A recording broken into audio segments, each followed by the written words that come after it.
It seems to me that everything today is all about being the greatest. We have a band's greatest hits, or a compilation of greatest goals, or greatest women of the 21st century, or whatever. Sometimes when I look at these kinds of lists, I am left feeling a bit underwhelmed. They were okay, but hardly that impressive. As we look through Hebrews, there is no danger of this. In every chapter, Jesus is presented as the greatest. What we have in Christianity is far greater than anything else. Chapter 2 continues the theme of chapter 1, that Jesus is greater than the angels. However, the first 4 verses are a punchy, practical time-out. The first of several that run throughout the book. In many of the New Testament letters, there is a doctrinal section at the beginning, followed by the practical section at the end. I always liked to get into the end as soon as I could. However, in Hebrews, the author mixes doctrine and practice throughout. The point he wants to make is that knowing how great Jesus is not just an academic nicety, it ought to have a profound effect upon the way that we live. The point of these first 4 verses is to put the reader on the spot with a very direct question. Are you saved? Are you sure of it? 2 maritime references appear in verse 1. The phrase, give more earnest heed, or be diligent, was used by sailors to mean safely bring a ship to harbour. And the warning that follows, lest we drift away, suggests the ship being carried by the current past the harbour and drifting onto unsafe rocks. We can easily imagine that many in the first century world of Palestine were excited by this new religion. Impressed by the miraculous and carried along by the enthusiasm of new converts, they followed in the footsteps of those early believers. But had they really been saved, making a personal commitment to the Lord Jesus? They needed to bring their lives into the safe harbour of true faith to avoid drifting into spiritual danger. There really is spiritual danger. The works of the unsaved are noted by the God who sees and knows everything, and they will receive his righteous judgment. Each and every sinful word and deed will be fully accounted for. No wonder the author poses the question, how shall we escape if we neglect so great a salvation? Posed in such a way that expects a negative response, i.e., there is no escape, we can wonder at the greatness of our salvation. It is great because of the person who brings salvation, none other than God himself in the person of the Lord Jesus. It is great because it is suitable for all mankind across all of time. It is great because it covers all our need, past, present and future. It is great because it is freely available to us. So before we move on, let me ask you the question the author poses. Are you sure that you are saved? If not, then now is the time to get right with God. Verses 5 to 9 head off a potential objection. Doesn't the fact that Jesus was human mean that he was less important than the angels, and therefore this new Christianity was inferior to the law and all that had gone before? This challenge is answered by pointing out that the destiny of man is so much greater than the angels. The world to come refers to the messianic reign of the Lord Jesus during the millennium. It is a man, then, that will reign in that glorious kingdom. The author takes us to Psalm 8 to make the point. Yes, mankind has been made a little lower than the angels for now. But in the full purposes of God, it is the man, Jesus Christ, that will inherit that supreme position of authority. As we look up at the stars or across the vast oceans, we rightly feel our smallness and insignificance. But it is just that smallness and insignificance that makes mankind suitable to be given the authority over the earth and the rest of God's creation. David MacLeod writes, Adam was no landless king. God gave him a territory, the earth, and subjects, all living creatures. God did this, and so put everything in subjection under Adam's feet. You can almost sense the frustration that the author feels at the end of verse 8. Because of sin, mankind fell, and the whole of creation with him. God's order will always be preserved.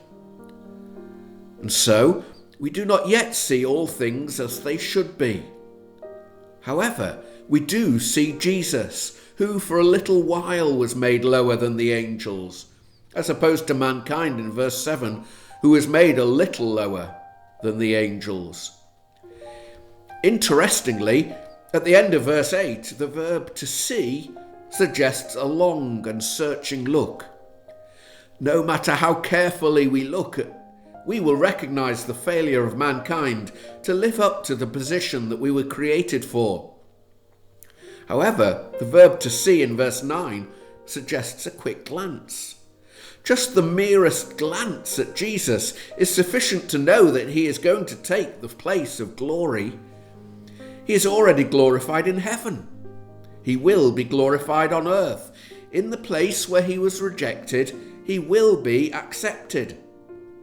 As a man, he is no longer of inferior status to the angels, but is already receiving their worship as his due. It is under him that in a world to come, all creation will be restored to its rightful position and condition and place, with Jesus reigning supreme. The rest of the chapter shows us that he is superior to angels because of his sufferings. This may seem odd to us at first glance, and so we need to take a closer look. We really are on holy ground when God declares what is suitable or fitting for his Son. But here in verse 10, God says that it is right, that the captain of Team Salvation has been made complete by his sufferings as a man here upon earth. As God, Jesus was and is and always will be perfect. However, by obedience, even unto death, he learned the cost of obedience and won for himself his bride. In this sense, he is made complete or perfect. Verse 11 indicates just how fully he entered into humanity in his life here upon earth. He is the one who sets us apart or sanctifies us. We are the ones who are set apart. But we are all truly human, and as such, he is not ashamed to call us family. The author quotes from Psalm 22 to confirm this. At the beginning of this chapter, the psalmist had spoken about the sufferings of the Messiah. But then the theme changes, and his triumph is spoken about. We, as redeemed sinners, are associated with him in the closest possible way. His sufferings have led to the annulment of Satan's power and the breaking of the fear of death. Mankind fears death because he does not know what lies beyond. But the fear is that it is not going to be good. Because Jesus came as a man and entered into death, but rose again, and is now glorified, we do know what lies beyond death. Resurrection, life, and glorification. As those who are intimately associated with him, his bride, his children, his brethren, we need not fear death. We may fear how it comes about, understandably not wanting pain or disease to cause us suffering, but we can rejoice in the fact that the moment this existence ends, a brighter, more glorious life awaits. Satan, the wielder of death, has been disarmed, and his own weapon has been used to destroy him. It was through death that Christ won for himself our ultimate victory. This ought to have the profoundest effect upon how we view this life. Without being reckless or foolish, I can live life without having to cautiously avoid death at all costs. His sufferings have also equipped him to be a suitable high priest. I wonder, throughout Old Testament history, how many high priests there were who cared little for the people.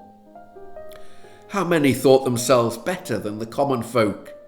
How many had little understanding of what it was to live in the ordinary ups and downs of life? Jesus did not seek to comfort us from the ivory towers of heaven, but took on full humanity and suffered those things that are the common lot of humanity. He knew what it was to be hungry and tired and thirsty. He knew what it was to be lonely or to lose a loved one.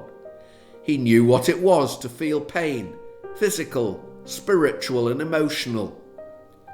He now brings that experience to bear as he is able to bring us into right relationship with God. He has satisfied God's righteous wrath against our sin. He is the one who can grasp us by the hand, give aid to, and bring us to God. We could never have dared approach God in the good of our own works. That law-based salvation had utterly failed humanity. In later passages in Hebrews, we will see that as our high priest, he is also able to comfort us in times of temptation and trouble. But here is a high priest who was able to walk us into the very throne room of God and make us feel at home there. Now that really is better than all that had gone before.